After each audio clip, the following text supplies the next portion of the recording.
Welcome, dear listeners, to Miss Marple, Murder at Ashford Mill, a cozy mystery in the timeless style of Agatha Christie. Join the sharp-witted Miss Jane Marple as she unravels a puzzling crime in the quaint village of St. Mary Mead. Settle in with a cup of tea and let the intrigue begin. This audiobook is approximately 90 minutes long, divided into 10 chapters for your convenience. Chapter 1. The Shadow over the Mill. The village of St. Mary Mead, tucked into the verdant folds of rural England, wore the golden hues of autumn in 1952 with a quiet dignity. Its thatched cottages, their chimneys puffing soft plumes of wood smoke, lined narrow lanes that wound like ribbons through fields of harvested wheat. The air was crisp, carrying the faint sweetness of damp earth and the distant tang of river water. At the heart of this serene tableau stood Ashford Mill, a weathered stone sentinel by the River Ash, its great wooden wheel turning with a rhythmic creak that had marked time in the village for centuries. The mill, owned by Mr. Reginald Hargrove, was both a practical hub, grinding flour for the local bakery, and a symbol of the village's enduring rhythm. Yet on this particular October afternoon, that rhythm was about to falter. Miss Jane Marple, an elderly spinster whose frail frame and fluffy white hair belied a mind as sharp as a tack, sat in her cozy sitting room at Mead Cottage.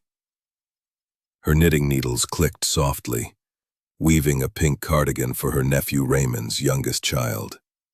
Through the lace-curtained window, she watched golden leaves drift lazily from the ancient oak in her garden, their descent a silent dance against the pale blue sky. "Such a peaceful day," she murmured to herself, her voice barely disturbing the stillness. Her blue eyes, bright and keen despite her years, flicked to the garden path where her maid, Cherry Baker, was returning from the village shop, a basket swinging at her side. Cherry burst through the door with her usual energy, her cheeks flushed from the autumn chill. "Oh, Miss Marple, you'll never guess what's happened," she exclaimed, setting expression one of mild curiosity, though her mind was already turning. "Slumped over his desk, you say? And how did he die, Cherry? A heart attack, perhaps?" Mr. Hargrove was not a young man. Cherry leaned closer, her voice dropping to a conspiratorial whisper. "That's just it, miss. They're saying it's poison. Arsenic, Dr. Haydock thinks, though he's waiting for the coroner to confirm. Can you imagine? Poison, right here in St. Mary Mead." "Poison," Miss Marple repeated softly, her fingers resuming their knitting with a slow, deliberate rhythm. "How very domestic. It reminds me of that unfortunate business with Mrs. Fortescue in Chipping Cleghorn, you know. The case with the tainted jam. Arsenic is such a personal choice, isn't it? Requiring access and intent." Her voice was gentle, but her mind was already sifting through possibilities, like a gardener turning soil to uncover hidden roots. Cherry, oblivious to the depth of her employer's thoughts, rattled on.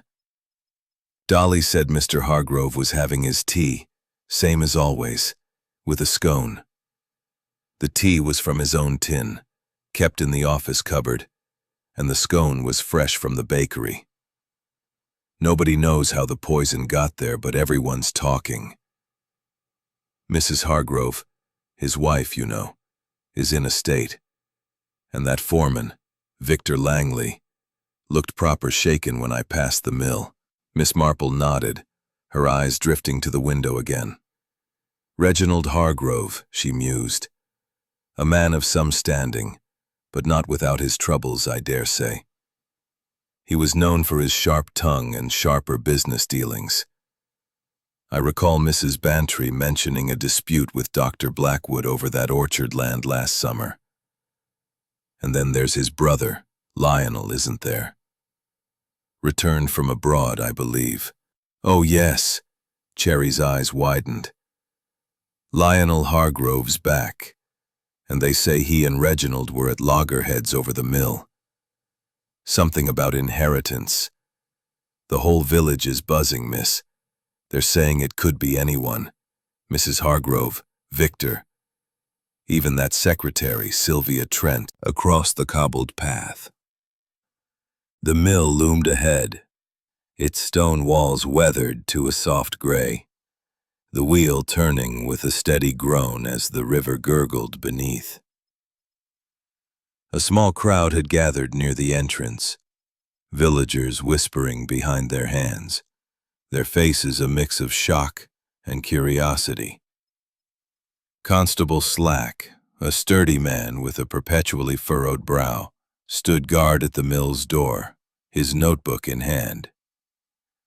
Dr. Haydock, a kindly man with a gray mustache, was just emerging, his medical bag swinging at his side.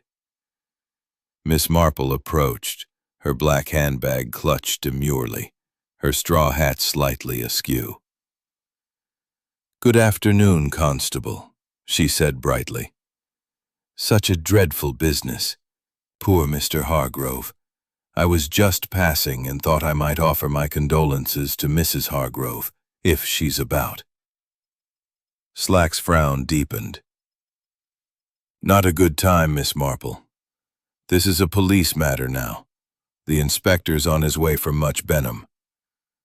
Of course," Miss Marple said, her tone placating.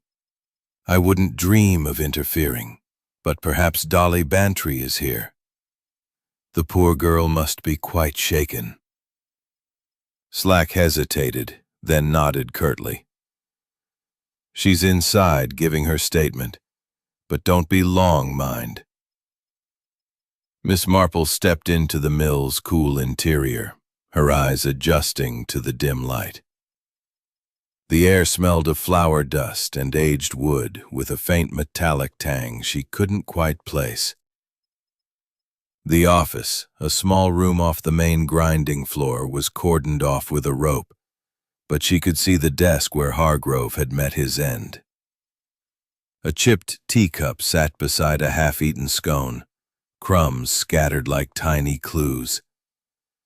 The tea tin, a battered metal container, stood open on a shelf, its contents spilling slightly.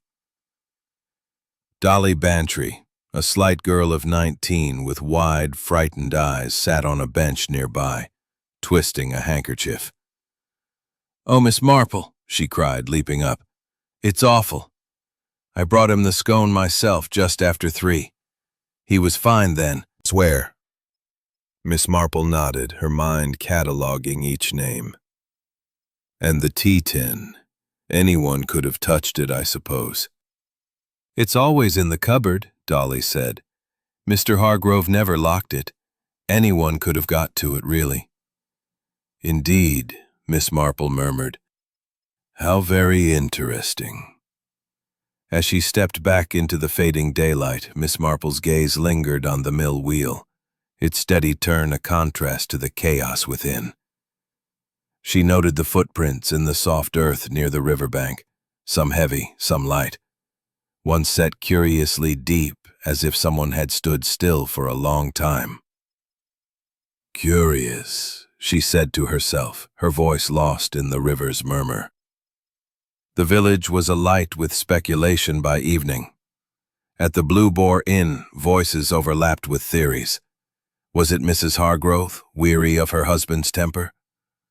Victor Langley, nursing a grudge over wages? Sylvia Trent, whose sharp eyes hid unspoken feelings? Or perhaps Dr. Blackwood, pushed too far by old quarrels? And what of Lionel Hargrove, the prodigal brother whose return had stirred old wounds? Miss Marple returned to Dane Mead Cottage as twilight settled, the village now cloaked in a soft purple haze. She settled into her armchair, her knitting resumed, but her thoughts were far from the pink cardigan. "Poison," she said softly, "is a choice that speaks of intimacy." Someone knew Mr. Hargrove's habits, his tea, his trust. And in St. Mary Mead, trust is both a gift and a danger. She glanced at the fire crackling in the hearth, its warmth a comfort against the chill of the mystery now unfolding. It's like knitting, she mused. One must follow the pattern, but the real skill lies in spotting the dropped stitch before it unravels the whole.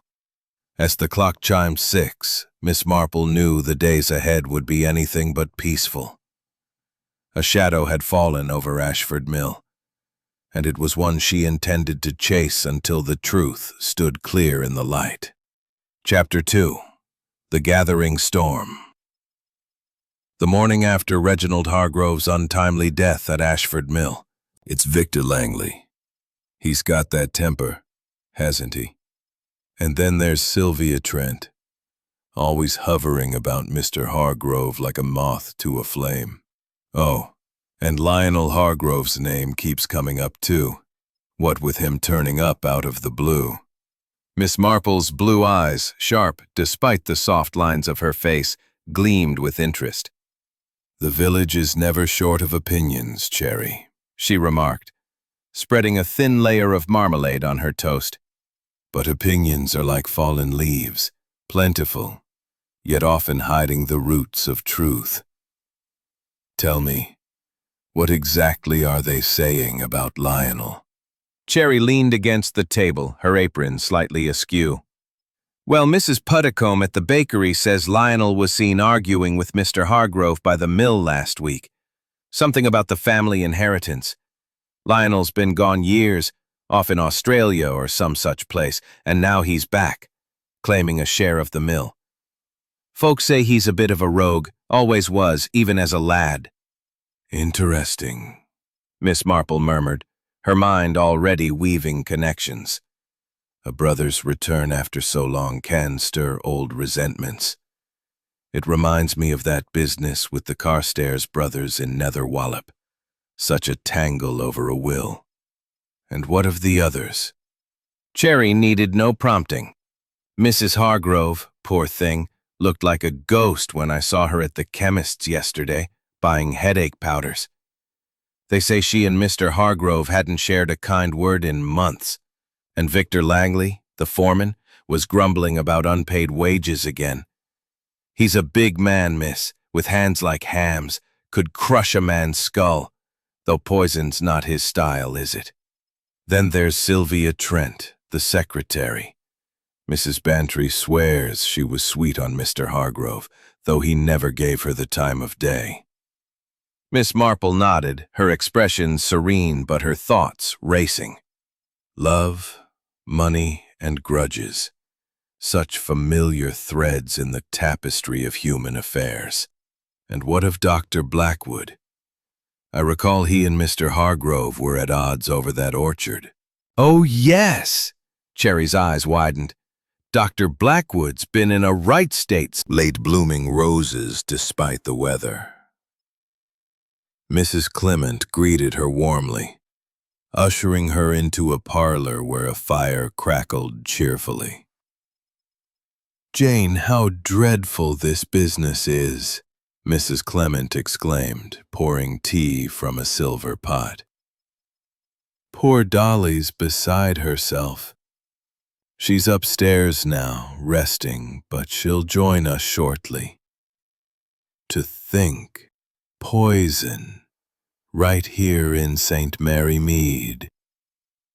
Indeed, Miss Marple said, settling into a chintz-covered armchair. It's most unsettling. I understand Dolly found Mr. Hargrove. The poor girl must be quite shaken. As if on cue, Dolly Bantry appeared, her face pale but composed. She was a slight, earnest young woman with mousy brown hair and a tendency to fidget when nervous. Miss Marple, she said, sitting opposite, I can't stop thinking about it. Mr. Hargrove was so ordinary when I brought him his tea and scone. He was checking the ledgers, muttering about costs. Then, not an hour later, he was dead. Miss Marple leaned forward, her voice gentle. Tell me, Dolly, exactly what happened. Every detail matters, you know, even the smallest. Dolly twisted her hands in her lap. Well, it was about 3 o'clock. I'd just come from Mrs. Puddicombe's with a fresh scone. Mr. Hargrove liked them plain, no currants. I set it on his desk with his tea things. He always made his own tea, you see, from that tin in the cupboard. It's a special blend he ordered from London. I left him to it and went to tidy the storeroom. When I came back, maybe half an hour later, he was... Oh, it was awful. His face was all twisted and he wasn't breathing. I screamed and ran for help. Miss Marple's eyes narrowed slightly. The tea tin, you say. Was it always kept in? To dwell on it, my dear. These things have a way of sorting themselves out. As Miss Marple left the vicarage, the rain had eased, leaving the village glistening under a tentative sun. She decided to pass by Ashford Mill, her curiosity piqued by Dolly's account. The mill stood as it always had, its wheel turning with a steady creak. But an air of unease hung over it like mist. A police car was parked outside, and Inspector Craddock, a young man with a serious demeanor and a reputation for efficiency, was questioning Victor Langley near the entrance. Victor, a burly man in his 30s with a weathered face and calloused hands, stood with his arms crossed. I told you, Inspector, he said, his voice rough with frustration. I was fixing the machinery all afternoon. I didn't go near the office after noon. Hargrove owed me 2 months' wages, but I'd not poison a man over it. Craddock's pencil scratched in his notebook. And you saw no one else near the office? No strangers? Not a soul, Victor said. Just the usual lot. Mrs. Hargrove, Sylvia, and that doctor fellow earlier. Ask them. Miss Marple, lingering at a discreet distance, noted Victor's tense posture and the way his eyes flicked toward the mill. She moved closer, pretending to admire a patch of late-blooming asters by the path. Good morning, Inspector, she said brightly. Such a sad business. I was just passing by to see if Mrs. Hargrove needed any comfort. Craddock, who knew Miss Marple's reputation for meddling, gave her a wary nod. Morning, Miss Marple. Best not to linger, official investigation and all. Of course, she said, her smile disarming. I wouldn't dream of interfering. But I did wonder if poor Mrs. Hargrove was about. She must be devastated. She's at home, Craddock said curtly. I've just come from there. She's upset, naturally. Naturally, Miss Marple echoed, her eyes drifting to the mill's open door. Through it she glimpsed Sylvia Trent, a thin woman with sharp features and tightly pinned hair, resumed. Cherry, still brimming with gossip, mentioned a new rumor. Lionel Hargrove had been seen lurking near the mill the night before the murder. A shadowy figure, they're saying, Cherry reported. Could it be him, miss? Miss Marple smiled faintly. Shadows are deceptive, Cherry. They can hide a man's intentions, or create them where none exist. Like that case with the night watchman in Lower Slade. We shall see. As the fire crackled, Miss Marple's thoughts turned to the suspects. Mrs. Hargrove, with her trembling hands and strained marriage. Victor, with his grudge and strong hands. Sylvia, with her unspoken feelings. Dr. Blackwood, with his wounded pride. And Lionel, the prodigal brother with a murky past. Each had a thread in this tangled web. But which led to the truth? She picked up her needles, the pink cardigan taking shape. It's like knitting, she mused aloud. One must follow each stitch carefully, or the whole pattern unravels.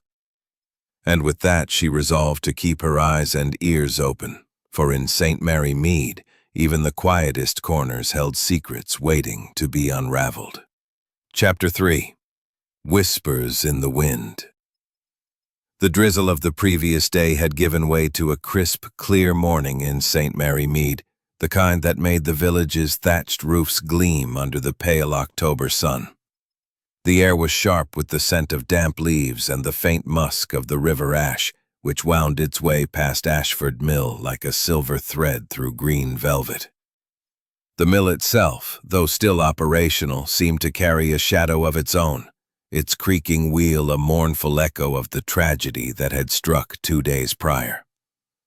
The village, never one to let a mystery rest, hummed with speculation, and Miss Jane Marple, ever attuned to its rhythms, set out on her morning walk with a purpose veiled by her usual air of gentle curiosity. Mead Cottage was quiet as Miss Marple adjusted her straw hat and slipped on her gloves, her black handbag tucked under one arm. Cherry Baker, bustling in the kitchen, had already regaled her with the latest. Murgatroyd, a stout woman with a penchant for exaggeration, was holding court. "I saw it myself," she declared to a knot of listeners. "A shadowy figure near the mill, the night before poor Mr. Hargrove died. A vagrant, mark my words, up to no good." Miss Marple's lips twitched in a knowing smile. "Good morning, Mrs. Murgatroyd," she said, approaching with her usual courtesy. "A shadowy figure, you say? How very intriguing. Did you happen to see their face?" Mrs. Murgatroyd faltered, her cheeks reddening. "Well, no, Miss Marple, it was too dark. But I saw the shape of a man skulking by the riverbank. Could have been that Lionel Hargrove back to cause trouble, or some stranger with a grudge." "Indeed," Miss Marple said, her tone mild. "The riverbank is such a quiet spot at night. One wonders what anyone would be doing there." She made a mental note, doubting the vagrant theory.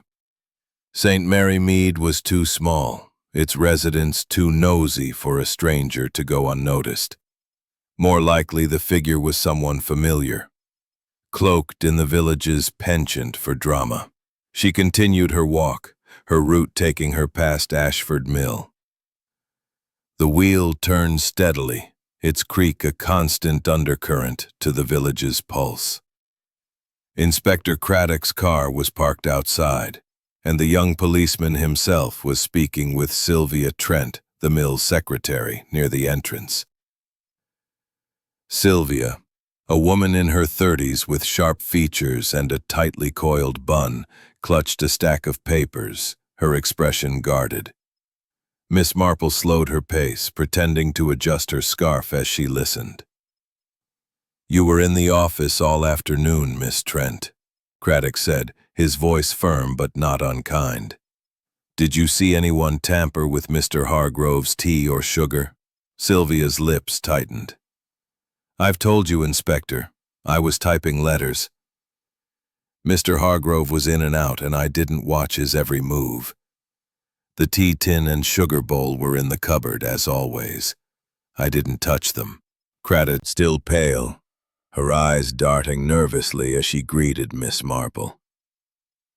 "Oh, Miss Marple, I can't stop thinking about it, she said, setting down a tray of teacups. That tea tin, it's haunting me. I keep wondering if I missed something. Miss Marple settled into a wicker chair, her expression one of gentle encouragement. You've nothing to blame yourself for, my dear. But tell me, did you notice anything else about that day? The smallest detail can be like a loose thread. One tug, and the whole pattern reveals itself. Dolly frowned, stirring her tea absently. Well, there was that metallic smell I mentioned. And, now that I think of it, Mr. Hargrove's teacup was different. He usually used a plain white one, but that day it was the blue one with the chip on the rim. I thought he'd just grabbed it by mistake. Miss Marple's eyes gleamed. A different cup. How very curious. And was it clean when you brought the scone? I think so, Dolly said uncertainly. I didn't look closely. Oh, Miss Marple, do you think it matters? It may, my dear, Miss Marple said, patting her hand. Small things often do, like that time in Chipping Cleghorn with the mismatched teacups. It led to quite a revelation. Leaving the vicarage, Miss Marple made her way to the Blue Boar Inn, where the village's men often gathered over pints of ale. The inn's low-ceilinged taproom was warm and smoky, its tables crowded with farmers and shopkeepers. Victor Langley sat in a corner, nursing a pint, his broad shoulders hunched. Miss Marple, with the pretext of delivering a fete flyer, approached him. "Good morning, Mr. Langley," she said brightly. "I do hope you're managing under such trying circumstances." Victor grunted, his eyes wary. "Trying's one word for it, Miss Marple. The inspector's been hounding me, thinking I'd poison the boss over a few quid. I fixed the mill wheel that day, same as always. Didn't go near the office after noon. Of course, of the day. Her final stop was the Hargrove residence, a handsome Georgian house with neatly trimmed hedges. Mrs. Eliza Hargrove, a faded beauty in her 40s with tired eyes, received her in the drawing room. "Miss Marple," she said, her voice trembling. "It's kind of you to call. I'm at my wit's end." "My dear Mrs. Hargrove," Miss Marple said, settling onto a velvet settee. "Such a terrible shock. I only wish to offer my condolences. It must be dreadful, with so many questions unanswered." Mrs. Hargrove dabbed her eyes with a lace handkerchief. "Reginald was difficult, but I loved him. We had our quarrels, yes, but poison? It's unthinkable. The inspector keeps asking about the tea and sugar, but I only brought papers to the mill that morning. I didn't touch anything." Miss Marple's gaze wandered to the garden visible through the window, where foxgloves stood tall among the roses. "Your garden is lovely," she said. "Foxgloves are such striking plants, though one must be careful with them, mustn't one? So easily mistaken for something harmless." Mrs. Hargrove paled slightly. "Oh yes, I keep them for their beauty. Reginald never cared for gardening." Miss Marple smiled, her mind noting the woman's unease. "Of course. Gardens are such a comfort in troubled times." As she left the Hargrove house, Miss Marple's thoughts churned like the mill wheel. The tea tin, the chipped cup, the metallic smell, the footprints, the foxgloves, each a thread in a complex pattern. The shadowy figure was likely a red herring, a product of Mrs. Murgatroyd's imagination, but the suspects were real enough. Mrs. Hargrove with her strained marriage, Victor with his grudge, Sylvia with her secretive air, Dr. Blackwood with his pride, and Lionel, whose return stirred old wounds. And then there was the arsenic, confirmed by Inspector Craddock's latest report found in the sugar bowl. But was it the sugar, or something else? Back at Mead cottage, Miss Marple settled by the fire, her knitting needles clicking once more. Sugar is so innocuous, with her usual air of mild curiosity, her sharp eyes noting every detail. The flutter of a curtain, the quick glance of a villager, the faint smudge of mud on a gatepost. 3 days had passed since the murder, and the village's gossip had woven a web of theories, each more tangled than the last. At Mead cottage, over a breakfast of poached eggs and tea, Cherry Baker had been brimming with the latest talk. "They're saying Lionel Hargrove's the one miss," she'd reported, her hands busy with the dishes. "Mrs. Puttycombe swears she saw him near the mill the night before, and he's got that shifty look, hasn't he? Though some still reckon it's Mrs. Hargrove, she's been so pale, like she's hiding something. And Victor Langley's not been to the pub since the inspector questioned him. Odd that." Miss Marple had nodded, her knitting needles pausing mid-stitch. "Odd indeed, Cherry. But people often hide what they fear to reveal, whether it's guilt or simply shame. It reminds me of that affair in Much Benham, with the baker who vanished after a theft, only to be found hiding in his own attic, afraid of gossip." She sipped her tea, her mind sifting through the threads of the mystery. The arsenic-laced sugar bowl, the chipped blue teacup, the metallic smell Dolly had mentioned, and the footprints by the riverbank. Each was a clue, but the pattern remained elusive. Her morning walk took her to the village hall, where preparations for the annual church fete were in full swing. The fete, a cherished tradition, promised games, stalls, and a sense of community that even a murder couldn't entirely dim. Miss Marple had volunteered to oversee the knitting stall, but her true purpose was observation. The fete would draw the suspects together, and in the bustle of village life, secrets often slipped out like stitches from a dropped needle.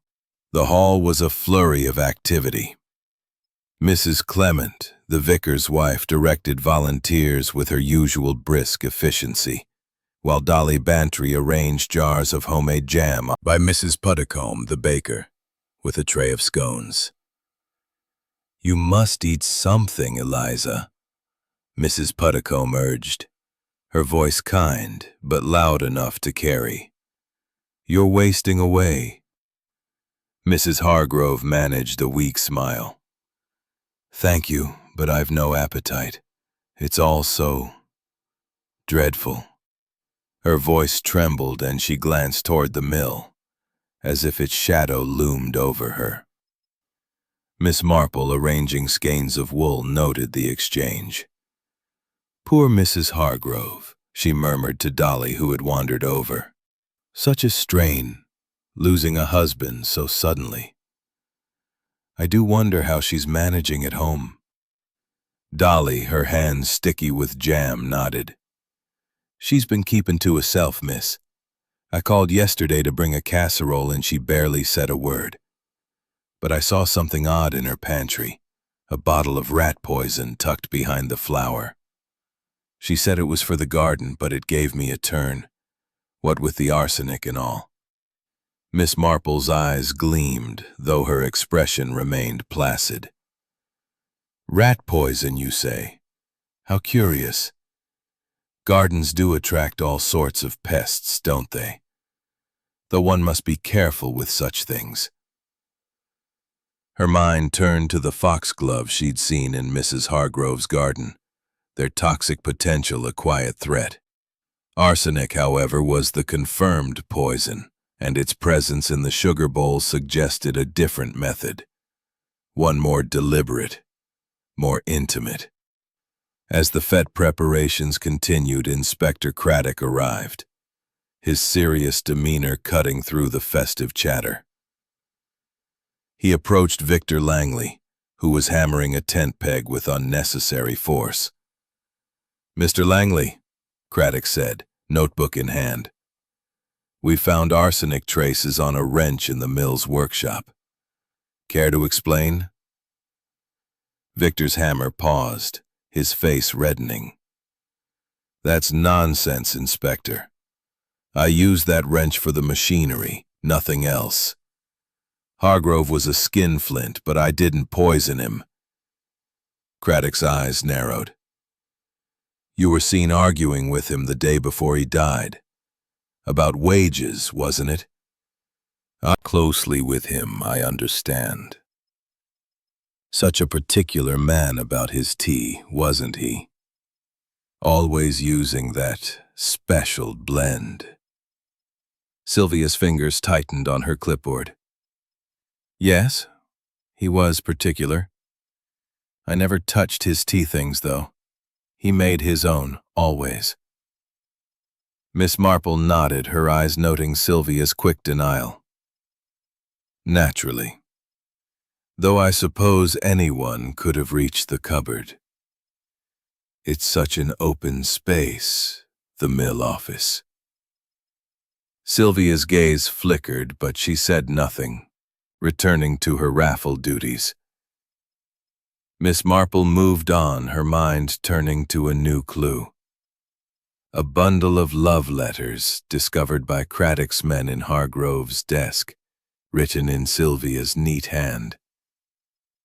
The letters, full of ardent but unrequited affection, suggested a motive. Jealousy, perhaps, or rejection. Yet Miss Marple wondered if they were too convenient, like a stitch deliberately dropped to mislead.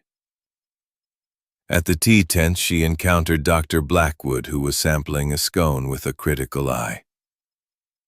"Miss Marple," he said, brushing crumbs from his beard, "this village is losing its senses.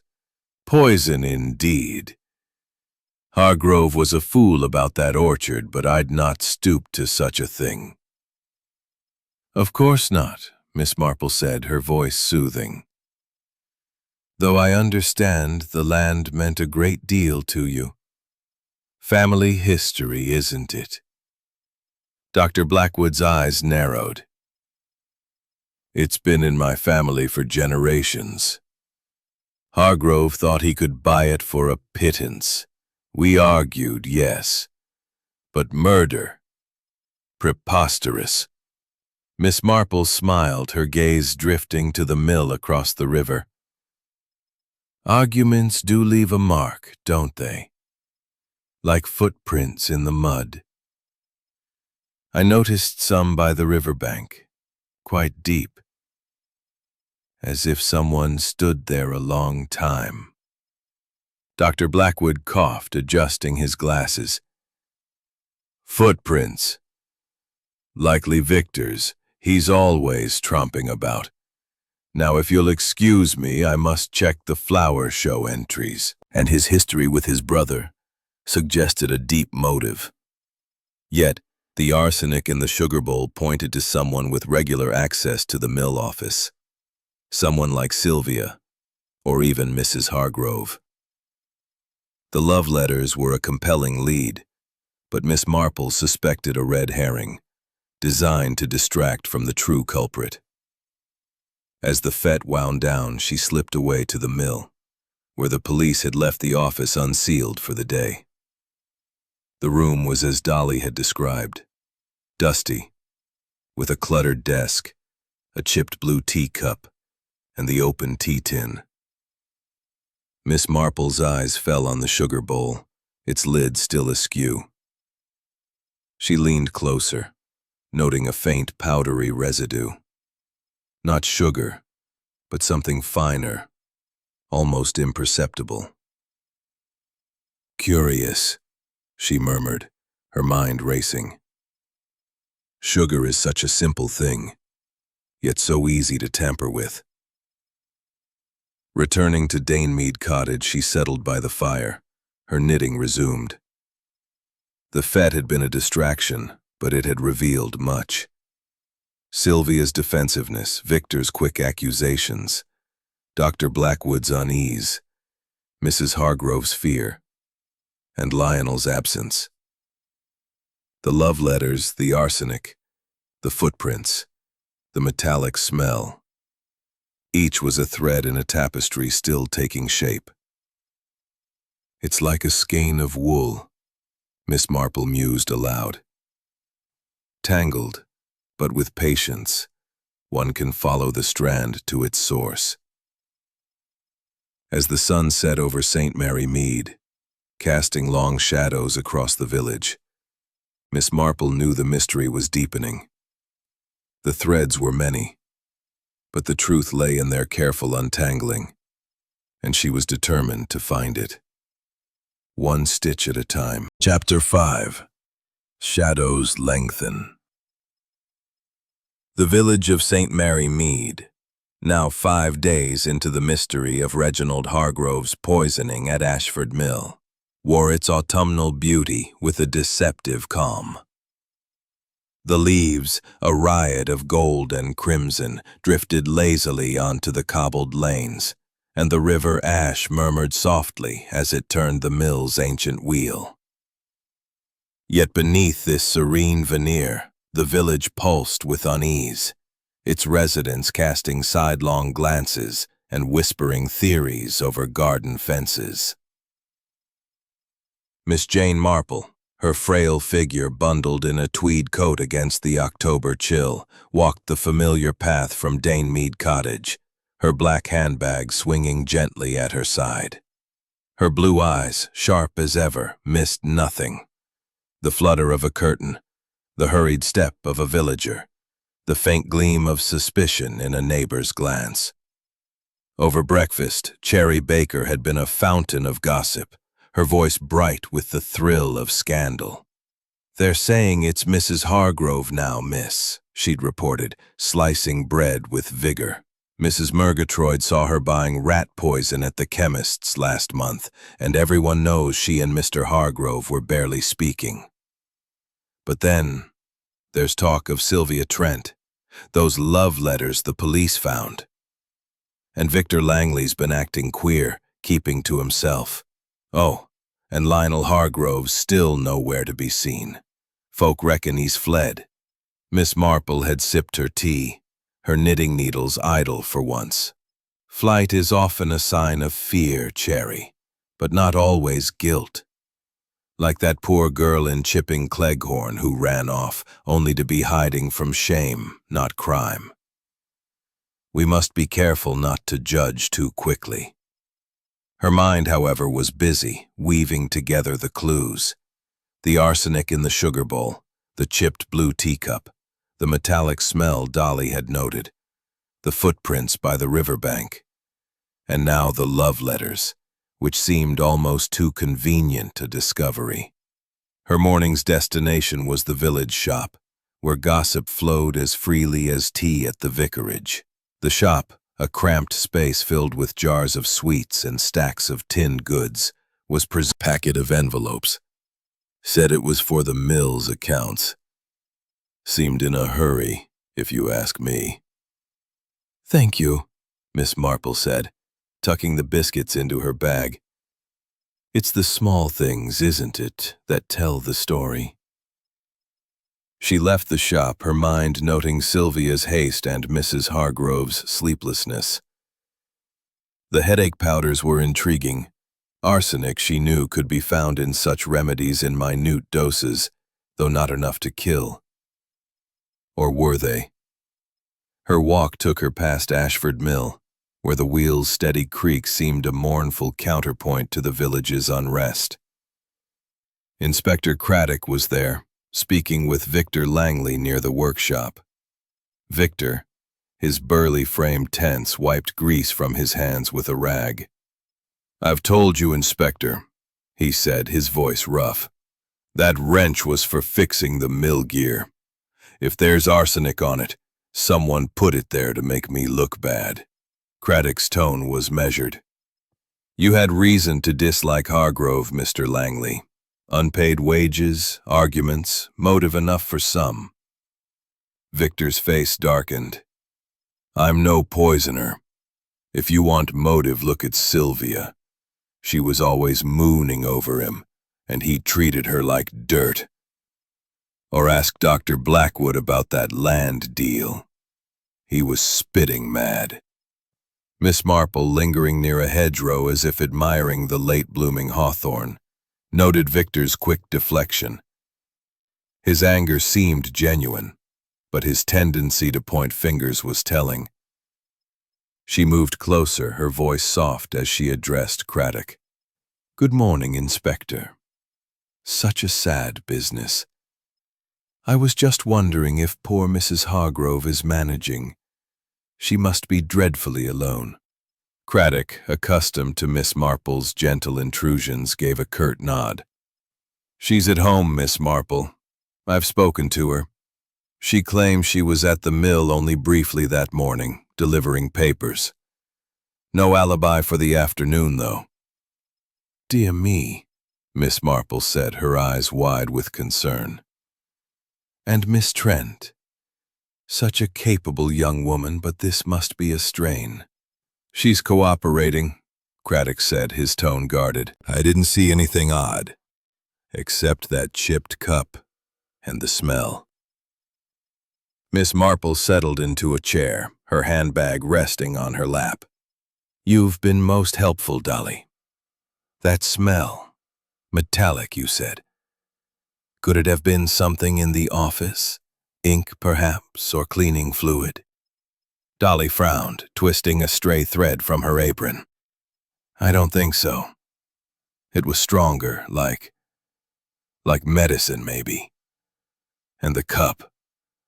Mr. Hargrove never used that blue one. I keep wondering if someone swapped it. Miss Marple's eyes gleamed. A swap, you say? How very interesting. And the sugar bowl. Did you notice if it was full that day? Dolly nodded. It was nearly full, I think. Mr. Hargrove liked his tea sweet. But the lid was off-kilter, like I told you. I thought he'd just been careless. Thank you, my dear, Miss Marple said, patting her hand. You've a good memory, and that's worth more than gold in such matters. She left the vicarage, her mind buzzing. The chipped cup, the metallic smell, the askew sugar bowl. Each was a thread, but the pattern was still unclear. The love letters pointed to Sylvia, but their obviousness nagged at her. A true culprit she knew would be subtler. Her walk took her to Dr. Blackwood's surgery, a neat brick building near the church. The doctor, a wiry man with a gray beard and a brisk manner, was tending to a patient, but stepped out to greet her. Miss Marple, he said, wiping his glasses. This is a grim time for St. Mary Mead. I suppose you've heard the talk. Arsenic, of all things. Indeed, Miss Marple said, her tone sympathetic. It's most distressing. I understand you and Mr. Hargrove had a disagreement over your orchard. It must have been trying. Dr. Blackwood's face tightened. Trying? The man was a bully, trying to cheat me out of my family's land. But I'm no murderer. I prescribe arsenic in small doses for certain conditions, strictly controlled, mind you. The idea that I'd use it to kill is absurd. Of course, Miss Marple said, her eyes noting his defensive tone. Craddock had shifted suspicion back to Mrs. Hargrove, whose alibi for the afternoon was shaky. She claimed to have been gardening, but no one could confirm it. Miss Marple returned to Mead Cottage as the sun dipped low, casting long shadows across the village. Settling by the fire, she resumed her knitting, the pink cardigan growing steadily. A will, she mused aloud, is a powerful motive, but so is love spurned or pride wounded. Like that case in Lower Slade, where a will changed everything. Yet it was the smallest detail that unraveled the truth. The clues swirled in her mind. The will, the letters, the chipped cup, the metallic smell, the footprints, the rat poison in Mrs. Hargrove's pantry. Victor's wrench was a false lead, she suspected. Too obvious, like the letters. Sylvia's jealousy, Mrs. Hargrove's fear, Dr. Blackwood's pride, Lionel's absence. Each was a shadow lengthening over the mystery. But the truth, Miss Marple knew, lay in the quiet details, the overlooked stitches that held the pattern together. As her needles clicked, she resolved to keep watching. For in St. Mary Mead, even the longest shadows could not hide the truth forever. Chapter 6. The Web Tightens. The village of St. Mary Mead, now a week into the unsettling mystery of Reginald Hargrove's poisoning at Ashford Mill, seemed to hold its breath under a sky of unbroken gray. The autumn leaves, once vibrant, lay sodden on the lanes, and the river ash flowed with a quiet insistence, its murmur a counterpoint to the mill's creaking wheel.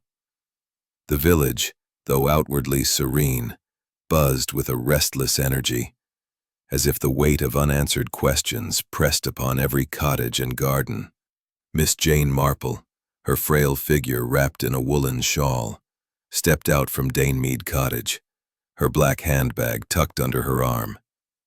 Her blue eyes, keen as ever, scanned the familiar paths, noting the small signs of unease. A curtain twitched too quickly. A villager's glance held too long. The mystery was deepening, and she sensed the threads of truth drawing tighter. The clues. The arsenic in the sugar bowl, the chipped blue teacup, the metallic smell, the footprints by the riverbank, the love letters, and the newly discovered will leaving the mill to Sylvia.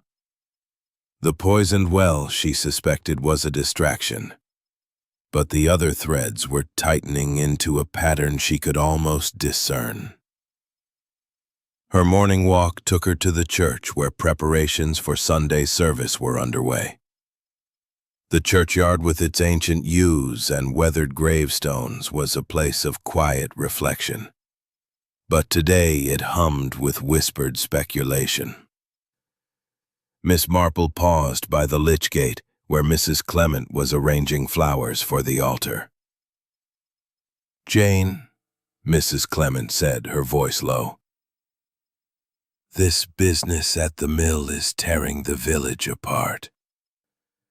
The inspector's been asking about a poisoned well now.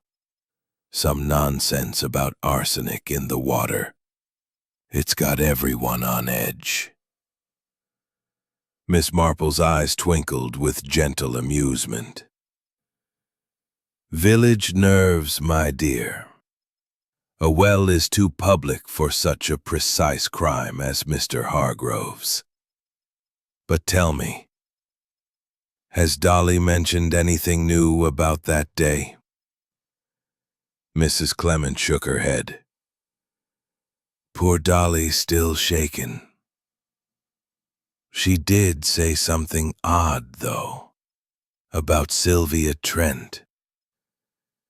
Apparently Sylvia was in the office longer than she let on, reorganizing the tea things before Mr. Hargrove arrived that afternoon.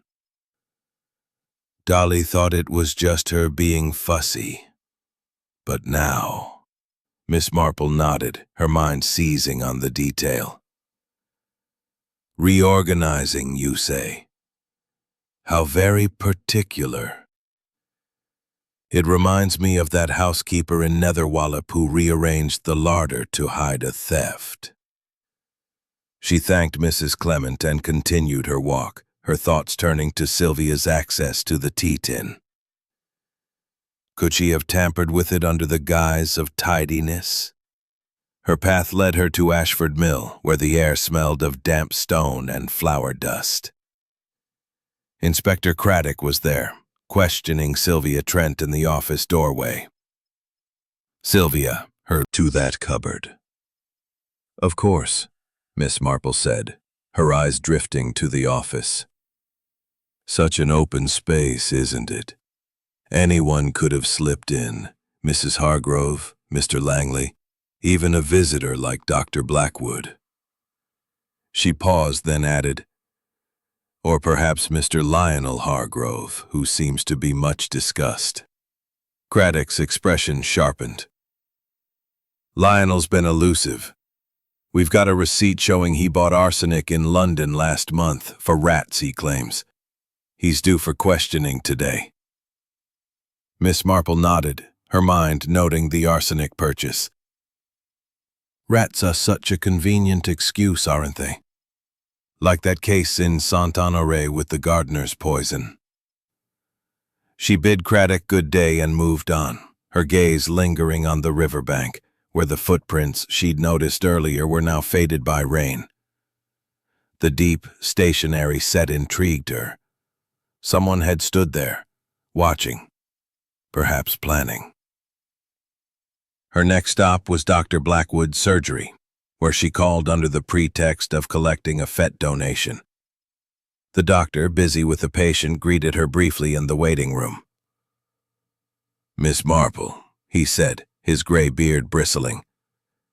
This talk of poison is nonsense. I told the inspector I prescribe arsenic in tiny doses for medical use, nothing more. Hargrove was a nuisance, but I'd not risk my reputation over him. Of course, Miss Marple said, her tone soothing. Though I understand you were at the mill that morning. Such a busy place, with so many coming and going. Dr. Blackwood adjusted his glasses, his voice curt. I had words with Hargrove about the orchard, then left. I was nowhere near the office after noon. Miss Marple smiled, noting his defensiveness. Naturally. Your orchard is such a treasure, worth protecting, I'm sure. As she left, she recalled Dolly's mention of the doctor's argument with Hargrove. His access to arsenic, however controlled, was a thread worth following. The village's latest rumor reached her at the Blue Boar Inn, where she stopped to deliver another FET flyer. The taproom was abuzz with talk of Lionel Hargrove. Bear the whispers. They think I did it. Because of our quarrels, because of the will. But I loved Reginald, despite everything. Miss Marple's eyes were kind but searching. My dear, such a trial for you. I heard about the will, leaving the mill to Miss Trent. That must have been a shock. Mrs. Hargrove's lips quivered. I didn't know until the inspector told me. Reginald never said a word. But I wasn't at the mill that afternoon. I was gardening, as I told them. Miss Marple nodded, her gaze drifting to the garden visible through the window where foxgloves stood among the roses. Your garden is a haven, she said. Though I did hear about that rat poison in your pantry. Such things can be misunderstood, can't they? Mrs. Hargrove paled. It's for the roses, aphids, you know. I'd never. Oh, Miss Marple, you don't think. Of course not, Miss Marple said, patting her hand. But people do talk. It's like knitting.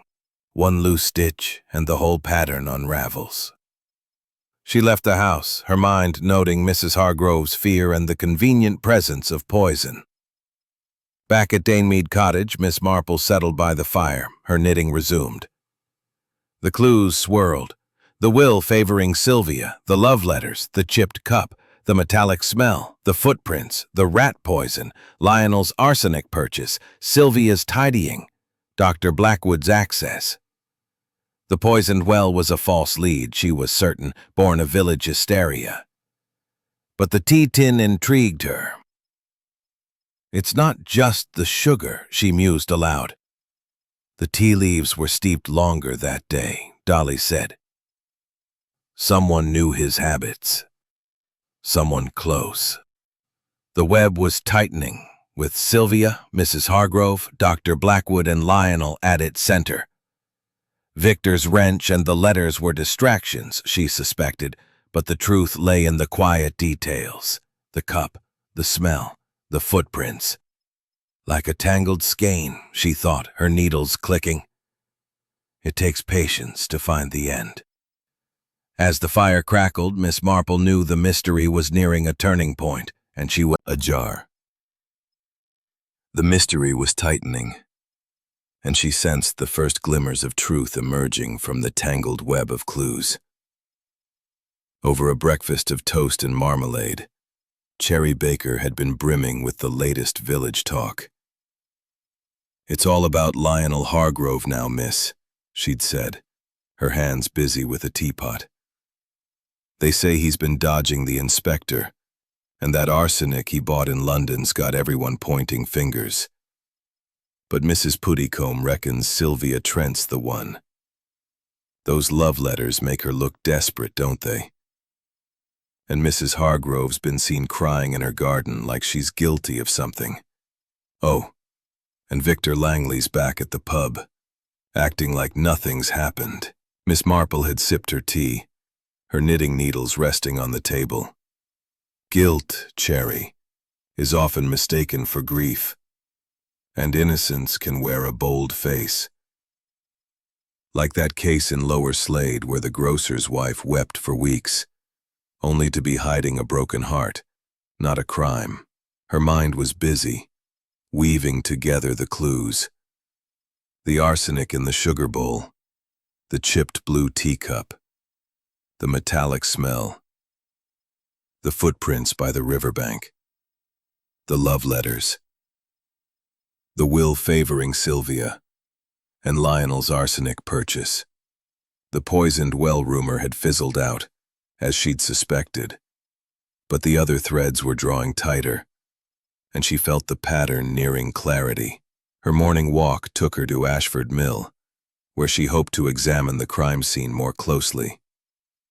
The mill, its stone walls weathered to a soft gray, stood as a silent witness to the tragedy. Inspector Craddock's car was absent, suggesting a rare moment of quiet, and the mill's office was unsealed, the police having completed their initial sweep. Miss Marple slipped inside, her footsteps light on the dusty floorboards. The air smelled of flour and aged wood, with a faint trace of that metallic tang Dolly had mentioned. The desk where Hargrove had died was unchanged. A chipped blue teacup sat beside a half-eaten scone, crumbs scattered like tiny breadcrumbs to the truth. The tea tin, still open on the shelf. Someone had stood there, watching, perhaps waiting. She noted a narrow path overgrown with reeds leading from the riverbank to Dr. Blackwood's orchard nearby. A hidden route, she thought, perfect for someone wishing to go unseen. Her next stop was the vicarage, where Dolly Bantry was helping Mrs. Clements sort hymnals for Sunday's service. Dolly, her mousy hair tucked behind her ears, looked less pale, but still anxious. "Miss Marple," she said, setting down a stack of books, "I keep thinking about that tea tin.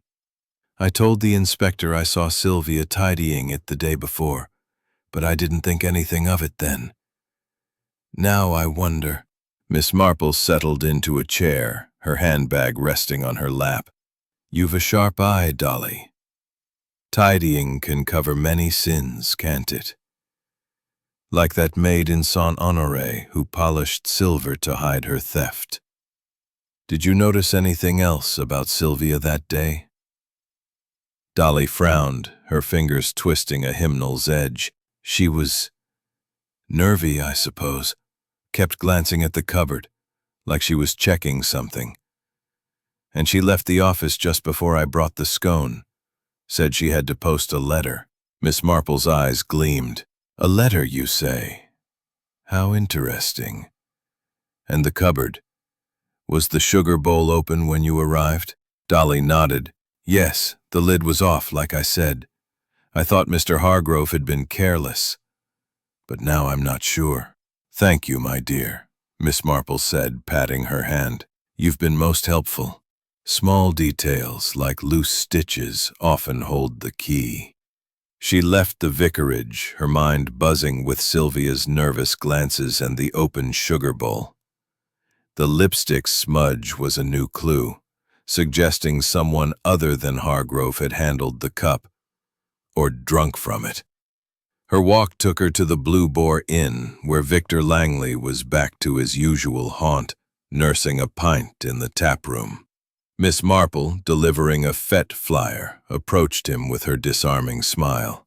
"Mr. Langley," she said, "it's good to see you about. The mill must feel strange without Mr. Hargrove." Victor's alibi held, confirmed by the pub's patrons.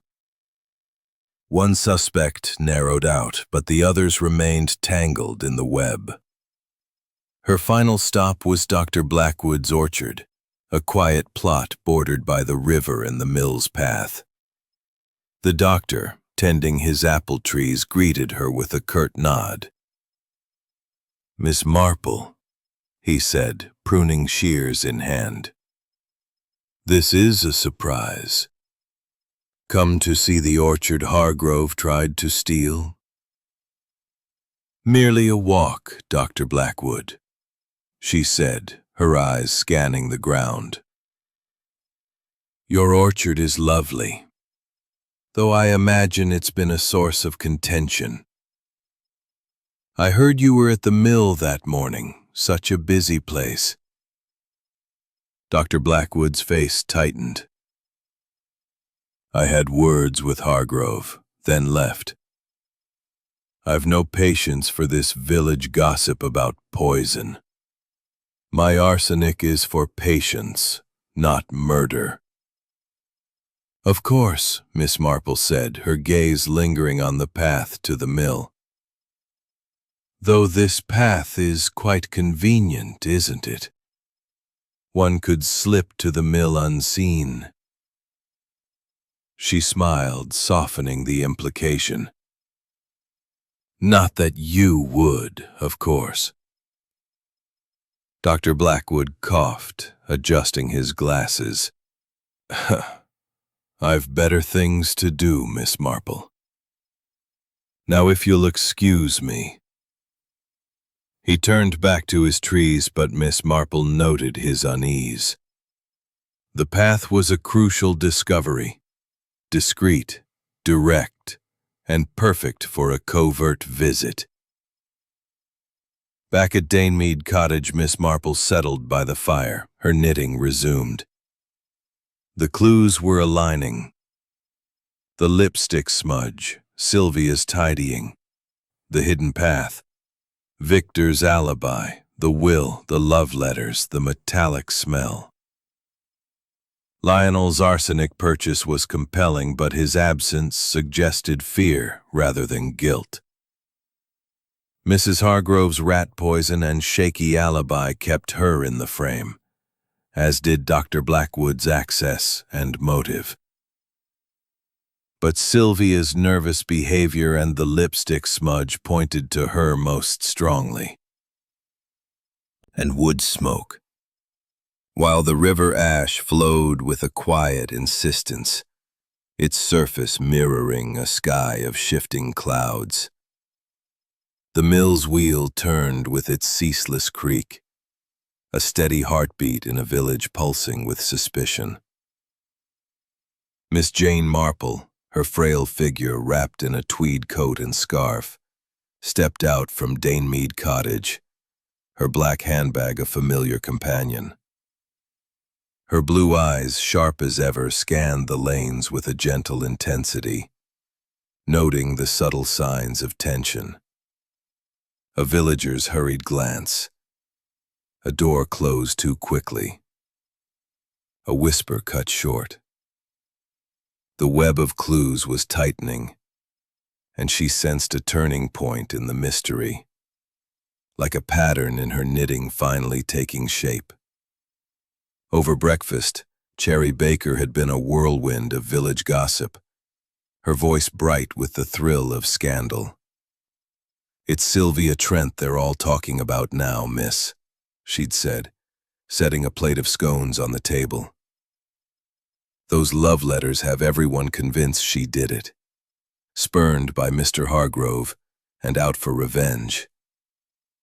But Mrs. Murgatroyd swears she saw Lionel Hargrove near the mill again, late last night, looking shifty. And Mrs. Hargrove's been so quiet, like she's hiding something. Oh, and Dr. Blackwood's been snapping at everyone. Says he's tired of the accusations. Miss Marple had sipped her tea, her knitting needles idle beside her.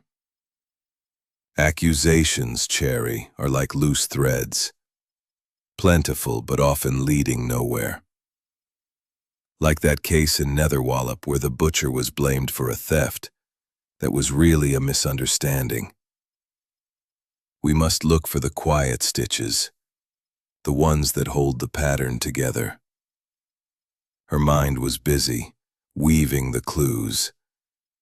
The arsenic in the sugar bowl, the chipped blue teacup with its waxy smudge, the medicinal metallic smell, the footprints by the riverbank, the love letters, the will favoring Sylvia, Lionel's arsenic purchase, and the hidden path from Dr. Blackwood's orchard. Victor Langley's alibi had bought a scone for Mr. Hargrove, same as Dolly did later. Seemed in a rush, though, barely said a word. Miss Marple's eyes gleamed, though her expression remained placid. 2 scones for Mr. Hargrove? How curious. He only ate half of one, I understand. She thanked Mrs. Puddicombe and left, her mind noting the second scone, a detail Dolly hadn't mentioned. Could Sylvia have brought an earlier scone, tampered with? Or was the tea the true vehicle for the poison? Her path led her to Ashford Mill, where the air was thick with the scent of flower and river water.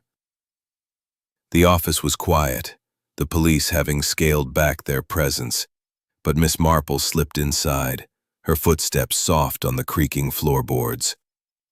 The desk remained as it was, the chipped blue teacup, the half-eaten scone, the open tea tin, and the sugar bowl with its askew lid. She leaned closer, her eyes narrowing at the teacup's rim. The waxy smudge, faintly pink, was indeed lipstick.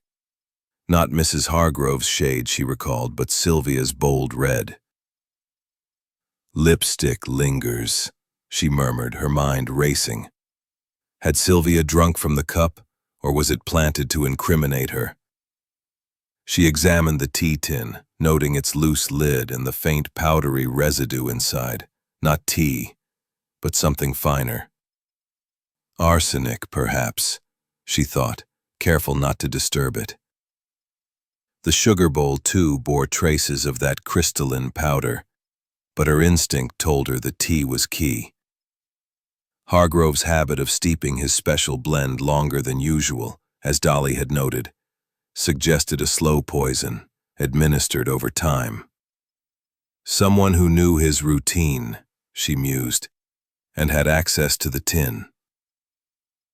Outside, she circled the mill, her gaze returning to the riverbank's faded footprints and the hidden path to Dr. Blackwood's orchard. The path was overgrown, but its proximity to the mill office was telling. She made a mental note to question Dr. Blackwood further. His access to arsenic, and his motive, a land dispute turned personal, making him a compelling apron. I can't say for sure, but she was fussing with the cupboard, moving things around. She might have handled it.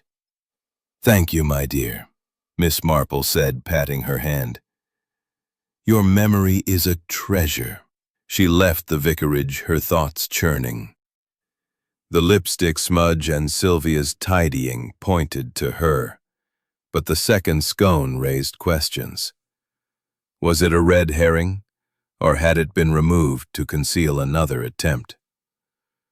Her walk took her to Dr. Blackwood's surgery, where she called under the pretext of discussing the fet's proceeds. The doctor, his gray beard bristling, was in a testy mood. "Miss Marple," he said, "this village is losing its mind over this poisoning nonsense. I told the inspector my arsenic is for medical use, locked away, always. Hargrove was a thorn in my side, but I'd not risk my practice over him." Miss Marple's eyes were kind, but searching. "Of course, Dr. Blackwood, though that path from your orchard to the mill is quite convenient, isn't it? One could slip in unnoticed." Dr. Blackwood's face reddened. "That path's overgrown. I haven't used it in years. I was at the mill briefly that morning, arguing about the orchard, then left. I've no part in this." Miss Marple smiled, noting his defensiveness. "Naturally. Your orchard is a point of pride, I'm sure." As she left, she recalled a crucial detail. Hargrove had been blackmailing Dr. Blackwood over a past medical error, a rumor she'd overheard at the fete. The doctor's pride and access to arsenic made him a strong suspect, and the path offered opportunity. Her final stop was the Blue Boar Inn, where Lionel Hargrove had finally surfaced, nursing a pint in a corner. Miss Marple, delivering a fete flyer, approached him with her disarming smile. "Mr. Hargrove," she said, "it's good to see you back in St. Mary Mead. Such a sad time with your brother's passing."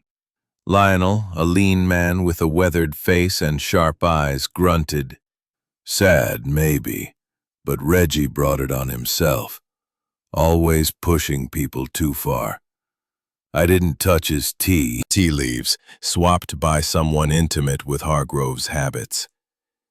"It's the tea," she mused aloud, her needles clicking. "Steeped longer, laced with poison over time. Like that case in Much Benham, where a slow poison went unnoticed."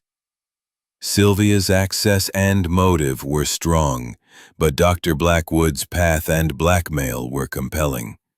Mrs. Hargrove's weed killer lingered, but her fear seemed genuine.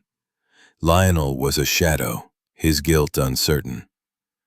The web had tightened to Sylvia and Dr. Blackwood, with Mrs. Hargrove a fading possibility. "It's like a skein of wool," Miss Marple thought. "One tug, and the truth will unravel." As the fire crackled, she knew the turning point was here, and the next steps would reveal the killer, one careful stitch at a time. Chapter 9. The Revelation. The village of St. Mary Mead, now 12 days into the mystery of Reginald Hargrove's poisoning at Ashford Mill, seemed to hold its collective breath under a sky heavy with the promise of rain. The autumn leaves lay in sodden heaps along the lanes, and the river ash flowed with a quiet insistence, its ripples catching the fading light. The mill's wheel turned with its mournful creak, a constant reminder of the tragedy that had unsettled the village's tranquil rhythm. Miss Jane Marple, her frail figure wrapped in a woolen shawl, sat in her cozy sitting room at Danemead Cottage, her knitting needles clicking softly as she reviewed the tangled web of clues. The truth was close, she felt, like a pattern in her knitting finally revealing its shape, and she had resolved to gather the suspects for a reckoning. Over tea that morning, Cherry Baker had been a fountain of village gossip, her voice tinged with nervous excitement. "It's all anyone can talk about, miss," she'd said, setting a plate of buttered toast on the table. "Sylvia Trent's the favorite now. Those love letters and that lipstick on the teacup have everyone convinced. But Mrs. Hargrove's been so quiet, hiding in her house. And Dr. Blackwood's been sharp with everyone, like he's got something to hide. And Lionel Hargrove, well, he's been seen at the Blue Boar, Lionel." But the pattern was now clear to Miss Marple's sharp mind. She had arranged a gathering at the vicarage that evening, ostensibly to discuss the church fete's proceeds, but with the true purpose of confronting the suspects. The vicarage drawing room, with its chintz curtains and crackling fire, was a warm contrast to the chill outside. Mrs. Clement had prepared tea and scones, her hospitality masking her curiosity about Miss Marple's intentions.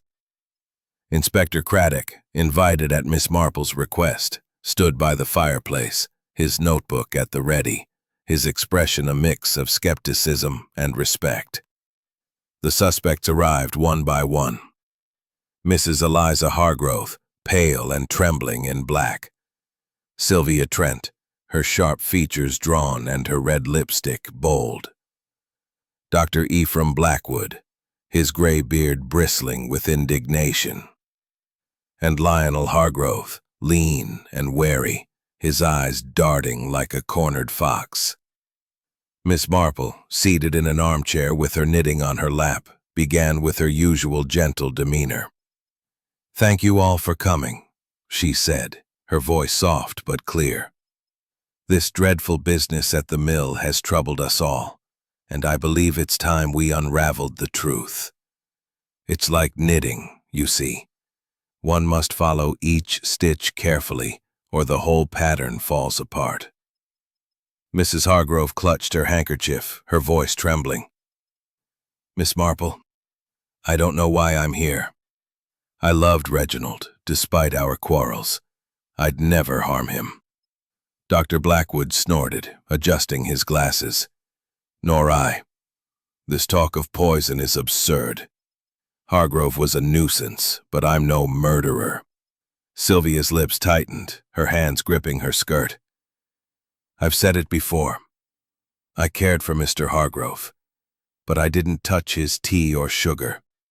Those letters were private." Lionel leaned back, his expression guarded. "And I was in London half the time. That arsenic was for rats, not my brother. You're barking up the wrong tree, Miss Marple." Miss Marple's eyes twinkled, undeterred. "Patience, please. Let us consider the facts." "Genuine.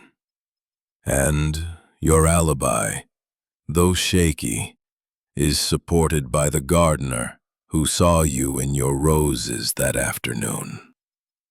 Dr. Blackwood's face reddened. "And what of me? That path from my orchard means nothing. I haven't used it in years. My arsenic is locked away for medical use only." Miss Marple's eyes flickered to him. "Your dispute with Mr. Hargrove was heated, Dr. Blackwood, and the rumor of his blackmail over a past medical error gave you motive. The path offered opportunity. But your pride, I think, would not stoop to poison. It's too subtle for your temperament." Lionel shifted, his voice sharp. "What about me? I've been hounded over that arsenic purchase, but I was barely at the mill. I didn't know his tea habits." "True," Miss Marple said, her tone gentle but firm. "Your absence and the arsenic purchase were suspicious, but you're a man of bold actions, not sly ones. The tea tin required patience and proximity, not a fleeting visit." Her gaze settled on Sylvia, who stiffened, her red lipstick a stark contrast to her pale face. "Miss Trent," Miss Marple said, "you had the best access. You tidied the tea things the day before, as Dolly observed, and you were in the office longer than you admitted. The will favoring you gave you motive, as did your unrequited love. Those letters, so conveniently found, were meant to mislead, weren't they?" Sylvia's eyes widened, her voice rising. "That's nonsense. I loved him, yes, but I'd never harm him. The letters were private. I didn't know they'd be found." Miss Marple raised a hand, her voice calm but piercing. "The teacup, Miss Trent. The chipped blue one with your lipstick smudge. Mr. Hargrove never used that cup. Dolly confirmed he preferred the plain white one. You drank from it, perhaps to test the tea, or It was placed to incriminate you. But the truth lies in the tea leaves, swapped gradually to poison him over time. And from the room, her sobs echoing in the silence, Mrs. Hargrove buried her face in her handkerchief, while Dr. Blackwood and Lionel exchanged shocked glances. Mrs. Clement poured fresh tea, her hands shaking slightly. "Jane?" she whispered. "How did you know?" Miss Marple smiled faintly, picking up her knitting. "It's the small things, my dear. The lipstick, the tea leaves, the quiet habits of a man. Like knitting, one must watch every stitch or the pattern unravels." As the fire crackled, the room settled into a stunned calm. The truth had been revealed, the web untangled, and St. Mary Mead could begin to heal. Miss Marple's needles clicked softly, the pink cardigan nearing completion as she prepared for the final explanations over morning tea. Chapter 10. Tea and Tranquility. The village of St. Mary Mead, now 13 days after the grim discovery of Reginald Hargrove's poisoning at Ashford Mill, awoke to a morning of gentle promise. The autumn sun cast a soft golden glow over the thatched cottages, and the river ash sparkled as it wound past the mill, its wheel creaking with a rhythm that felt, for the first time in days, more comforting than mournful. The village, though still reeling from Sylvia Trent's arrest the previous evening, seemed to exhale, its lanes quieter, its whispers softer. Miss Jane Marple, her frail figure wrapped in a woolen shawl, sat in her cozy sitting room at Dane Mead Cottage, her knitting needles clicking as she worked on the pink cardigan for her nephew's child. The mystery was solved, the truth laid bare. But there remained the task of explaining the delicate threads that had unraveled the crime. Over morning tea, she would do just that. Cherry Baker, bustling in with a tray of tea and scones, was alight with the village's latest talk. "It's all anyone can speak of, miss," she said, setting the tray on the small mahogany table. "Sylvia Trent, of all people. Folk thought it was Mrs. Hargrove, or maybe that Lionel. But Sylvia, quiet, prim Sylvia." Morning dress softened by a gray shawl. Dr. Ephraim Blackwood, his gray beard neatly trimmed, arrived with a grudging nod, his pride still smarting from the accusations. Lionel Hargrove, lean and wary, was the last to arrive, his presence a reminder of the family tensions that had fueled the mystery. Dolly Bantry, ever eager to help, assisted Mrs. Clement with the tea, her youthful curiosity tempered by relief. Miss Marple, seated in a chintz-covered armchair by the fire, began with her usual gentle demeanor. "Thank you all for coming," she said, her voice soft but clear.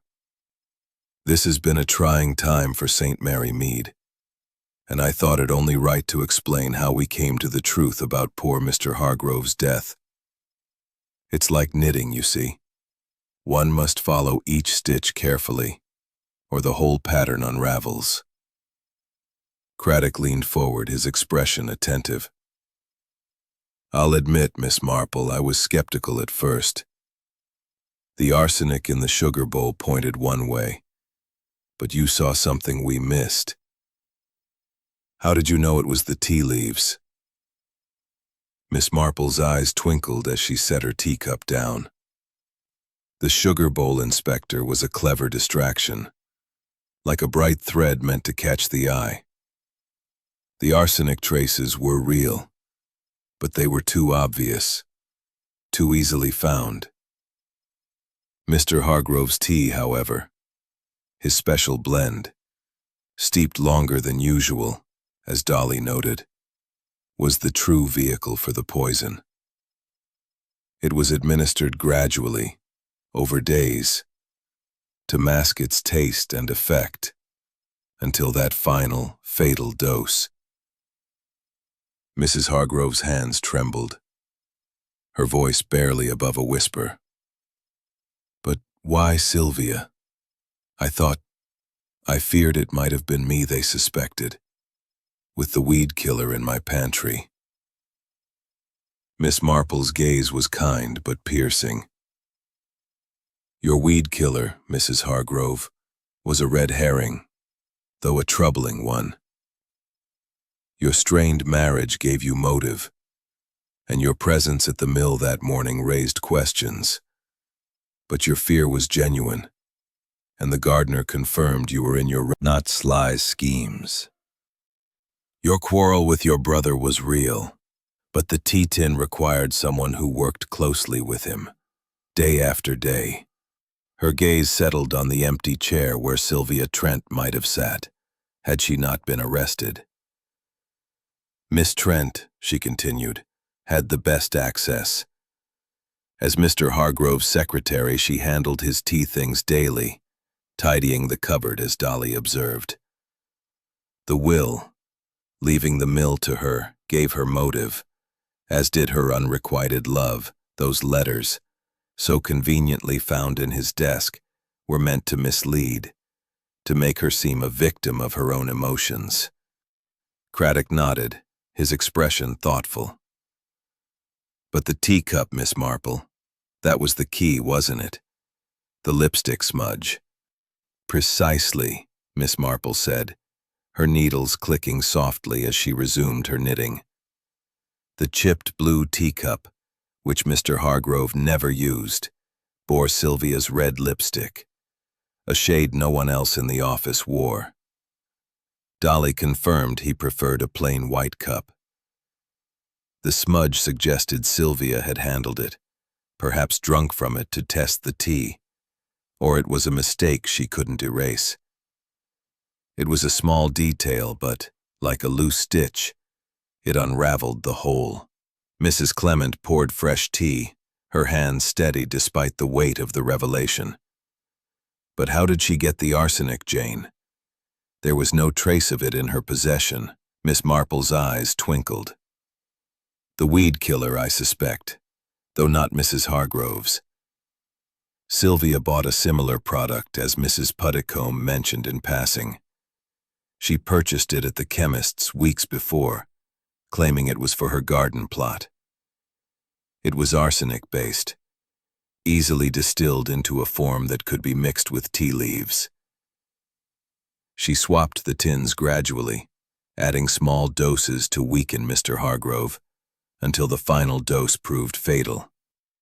Dolly, setting out scones, shivered. I saw her tidying the tea things, Miss Marple, but I never thought. She seemed so proper. Propriety, my dear, Miss Marple said, patting her hand, can mask a wounded heart. Sylvia loved Mr. Hargrove. Everyday things, Inspector. Cups, tea, habits that tell the story. Like knitting, it's all about watching the pattern emerge. Mrs. Hargrove dabbed her eyes, her voice trembling. I feel so foolish, suspecting myself. But I'm glad it's over. The mill. What happens now? The will stands, Craddock said. Sylvia's confession voids her claim, so the mill reverts to you, Mrs. Hargrove, as next of kin. You'll need a new manager, but the village will help. Dr. Blackwood cleared his throat, his tone softer. I owe you an apology, Miss Marple. I was sharp with you, but you've done us a service. No apology needed, Miss Marple said, her smile warm. We all wish to see St. Mary Mead at peace again. As the gathering dispersed, Miss Marple lingered by the fire, her knitting nearly complete. The village was returning to its quiet rhythm, the mill under new management, the shadow of the crime lifting. She sipped her tea, savoring its warmth, and reflected on the delicate threads that had solved the mystery. The chipped cup, the lipstick smudge, the tea leaves, the hidden path, the overlooked habits. "It's always the small things," she murmured, "that unravel the truth." Back at Mead Cottage, she settled by her own fire, the pink cardigan finished at last. The village was healing, its gossip turning to the church fete and the coming winter. Miss Marple's needles rested, but her mind was ever watchful, ready for the next loose stitch in St. Mary Mead's quiet tapestry. For now, though, there was tea, tranquility, and the satisfaction of a mystery solved.